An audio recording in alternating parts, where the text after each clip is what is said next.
directeur des carrières et par ailleurs responsable politique APR ci Grand Yoff salaamaaleykum monsieur Seck. waaw salaamaaleykum Arona maa ngi leen di gërëm déjà ci invitation bi di gërëm groupe IGFM bi bon di nuyu ñi may seetaan ñëpp ak ñi ñuy seetaan di nuyu waa Grand Yoff commune bi ma dëkk ak waa Benno Bokk Yaakaar.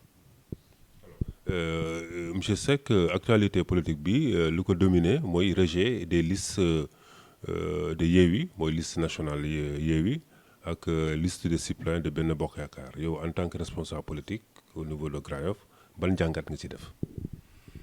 waaw xam nga jàngat bi ma ci def rek mooy dañuy nangu ndogal parce que conseil constitutionnel ku nekk xam na ni moom moo ñu fi nekkal donc tey jii ñun rejeté liste Yewwi Askan Wi aussi noonu leen rejeté liste des suppléants national bu Benno Bokk Yaakaar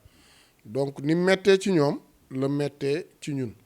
donc daal vraiment dañuy nangu ndogal te xam ni aussi noonu la waroon demee donc Yewwi Askan Wi seen liste majoritaire bi rejeté nañ ko te loolu je pense que bi mu amee le président Ousmane Sonko moom moo njëkk a génn reconnaître ko dans sa page Facebook donc tey jii buñ gisee ni jug na di wax leneen aussi daf ñuy jaaxal parce que moom ku ne bu demee ci page Facebook am moo njëkk a def post ni ñoom dañoo def erreur donc nan respecté ndogal conseil constitutionnel rek moo gën aussi ñuy def leneen.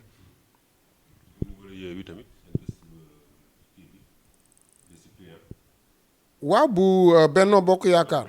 waaw moom laay wax dañuy nangu ndogal rek xam nga Benno Bokk Yaakaar bon suñu liste buñ sañoon tey suñ ñaari kii yëpp jàll proportionnel titulaire ak suppléant mais yàlla def na ni suppléant bi jàllul donc loolu aussi dañ koy dogal mais li ma bëgg a wax foofu rek mooy waa Yewwi Askan bi bin defee seen lobby làqatu di defar seeni liste boobu dañoo fàtte yàlla parce que tey ku ne xam na ni liste bi Déthié Fall Ousmane Sonko ak Khalifa Sall ñoom pratiquement benn groupe bu restreint ñoo làqatu di ko defar ba boo gisee sax fan yi bari woon na coow seen biir ba ñu ci bëri dañoo gedd dem seen yoon parce que ñoom ni ñu defaree seen liste bi gars yi contesté nañ ko parce que dañoo def seen benn groupe bu ndaw rek defar seen liste far nag yàlla ñëw ñoom ñoo doon def lobby yëpp seen liste boobu naax saay donc nañ ñoo yóbbu woon suppléant ñooñ la seen liste jàll donc vraiment ñoom loolu war nañ cee am njàngat bu baax a baax te aussi ma ciy profité di wax ak jeunes yi bon di leen ni bu leen kenn dugal ci affaire yu ñàkk fayda yooyu parce que ñoom bi ñuy defar seen liste amul benn jeune buñ ci dugal wala buñ ko ci dugalee tamit néew na donc tey buñ demee ba am problème seen biir bëgg a woo jeunes yi ni leen ñëw leen génn def marche loolu aussi jeunes yi war nañ cee xalaat bu baax a baax voilà war nañ cee xalaat bu baax a baax te je pense que jeunes yi war nañ leen utiliser feneen fu dul génne di leen xeexloo tey jii ku ne xam na ni le président Macky Sall avec le programme xëyu ndaw yi ak FONGIP bi mu créé ak DER ak le fonds souverain bi mu créé sur le pétrole ak le gaz xam na ni kooku ku ko gis loolu ku ko gis rek xam ni moom mi ngi xalaat ndaw yi donc vraiment jeunes yi maa ngi leen di woo ñu xool bu baax a baax a baax ak kii ni ñuy àndal. beneen actualité bi si topp mooy conférence de presse ci weekend bi passé bu Yewwi Askan bi ñoom Ousmane Sonko ñu si doon attaqué président ci 3e mandat ak ci agenda góor jigéen yi ne day défendre benn agenda góor jigéen yi alors waa Benno tamit apporté ci réplique donc ñaar conférence ak attaque ak contre attaque yooyu yow en tant que responsable aussi lan mooy si xalaat. non mais ñoom man je pense que seen xalaat dafa jeex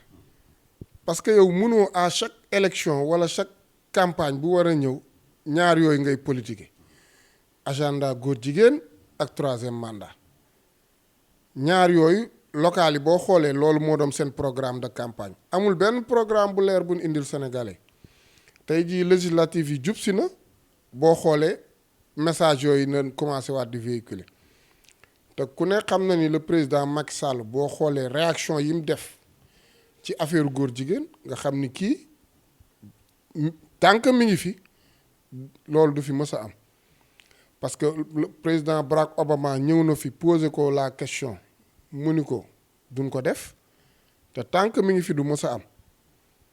le premier ministre canadien ñëw na fi laaj na ko mu ni ko loolu du fi am bërki démb rek a ci mujj Idrissa Gana Gueye ku ne xam na problème bi mu amoon au PSG ñu ni ko da ngay sol maillot LGBT yi mu ni du ko sol président de la république moo njëkk génn soutenir ko donc je pense que loolu kuy défendre agenda góor jigéen du ko def donc je pense que question boobu question bu nu weesu la donc ñoom vraiment nañ ut yeneen argument mais affaire góor jigéen moom sénégalais yi am seetlu yëpp xam na ni président doxul ci yooyu bon troisième mandat bi tamit ñu ngi ciy wax boobu ba président faloo ba tey ñu ngi naan day bëgg a def troisième mandat quatrième ak cinquième mandat mais loolu je pense que am nañ ku ko war a àtte muy conseil constitutionnel mais jotagul donc nan bàyyi ba mu jot conseil constitutionnel àtte donc je pense que loolu aussi wax ju yàqu la donc daal vraiment waa Yewwi nañ ut yeneen argument te xam ne ñaar yooyu moom vraiment sénégalais yi miin nañ ko. Semaine passée tamit le président Macky Sall amoon na fi benn tukki mu defoon Russie dem rencontrer président Russie mooy Poutine waxtaan ak ñoom ci problème guerre bi ak conséquences ci guerre bi am ci pays africains yi surtout Sénégal am na ñi nga xamante ne ñu ngi doon saboter visite bi naan président dem na ba Russie waxul dara lu dul affaire blé est-ce que yow noonu nga ko gisee. waaw xam nga président vraiment africain yëpp doon ko war a delloo njukkal parce que aujourd'hui boo xoolee Afrique li muy importé ci blé 50% ou plus yëpp Russie lay jóge ak Ukraine tey jii boo jëlee les importations 3,7 milliards de dollars entre 2018 ak 2020 loolu lañ importé ci blé en Afrique dont 32% yi Russie la jóge 1,7 milliard de blé 1,7 milliard de dollars de blé yoo xam ne Ukraine importation Ukraine yi 1,7 milliard de dollars donc 12% yoo xam ni Afrique la donc ñaari pays yooyu je pense que actuellement bu ñu téye importation yi africains yi mën nañ am problème donc question de survie la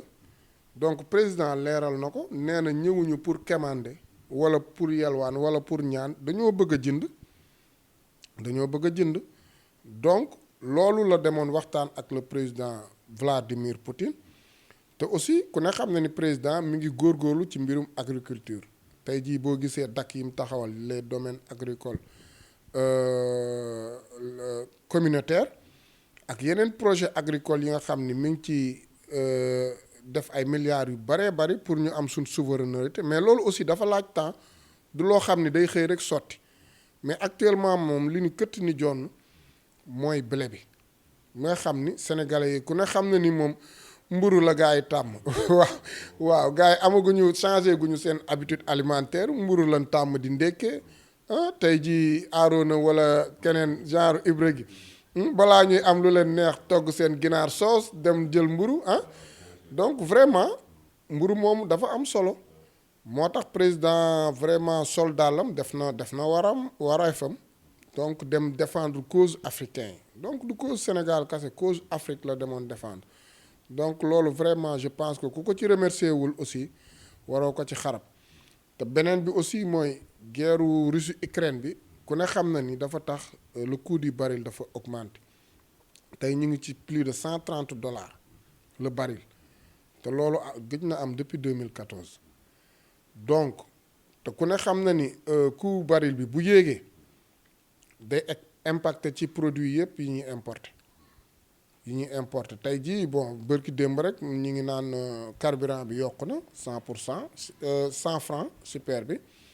donc carburant bi bu yokkee day impacté ci yeneen produit yëpp ba ci voilà les commerçants taximan yeeg voilà car rapide yeeg ñoo ñëpp dañ naan carburant bi yokk na dañuy yokk donc dafa am impact boo xam ni da ko ciy kii moo tax vraiment ñi ngi ñaan aussi Sénégal gaaw exploiter pétrole bi ñu am ak gaz bi pour que vraiment voilà impact yooyu bañ ñoo sonal trop trop. waaw au niveau de Grand Yoff déjà dañuy remercier le président bi mu investir Maïmouna Sow ma koy nuyu au passage ku ne xam na ni moom it daam bu brave la battante donc vraiment investiture am aussi dafa ñëw à temps te ñun ñi Grand Yoff ñun ñëpp a ngi ci ginnaawam danañ ko jàppale ba aussi Grand Yoff am ndam comité électoral yi nag ñu ngi koy dans les 19 communes war nañ ko taxawal semaine prochaine bon Grand Yoff aussi ci la bokk voilà au niveau de Grand Yoff ñi ngi waxtaan parce que président bi mu joxee ay directives am ni dafa bëgg unité yónni ay les commissaires les émissaires ñu dem dans les communes waxtaan ak nit ñi bon au niveau de Grand Yoff aussi bon c'est vrai que amoon na ay tendance ak ay kii mais quand même ñi ngi jéem a waxtaan pour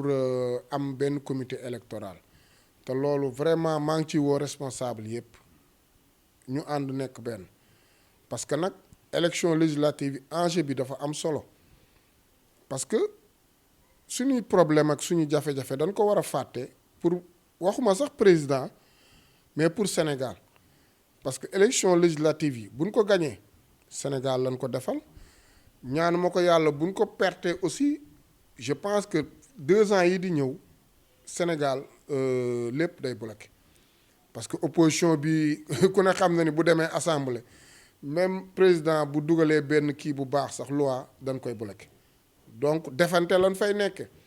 te loolu vraiment day tarder réew mi da koy tardeel pendant 2 ans donc nag élection législative yi dafa am solo trop trop trop donc vraiment dinañ ko ànd ak suñ mbokk Benno Bokk Yaakaar yépp di ko ànd ak la tête de liste nationale madame Aminata Touré pour campagne jéem a gagné moom aussi ma koy nuyu au passage ku ne xam na ni tête de liste bu ñu am du ñeexu ñebbe waaw tey jii je pense que Ousmane Sonko cëppi yi muy cëppi yëpp ba mu ñëwee la xaw a réglé waaw parce que réglé na ko bu baax a baax moom dafa baax sax daan ko tonto mais je pense que maam la parce que koo am 48 ans jëm 50 ans mën ngaa am sët voilà donc vraiment bu bëggee taxaw nag ni jeune la bëgg a woo jeunes yeeg yooyu gars yi war nañ ko xoolaat moom du jeune mag la donc vraiment maa ngi profito di nuyu waa Grand Yoff yëpp di leen remercier gis naa aussi vraiment taxaw bi ma taxaw di leen ni nag ñu préparé wu ci campagne bi du yomb ñu wër mbeddu Grand Yoff yëpp campagne pour jël ndam li teg ko ci loxo président. jërëjëf sëriñ bi.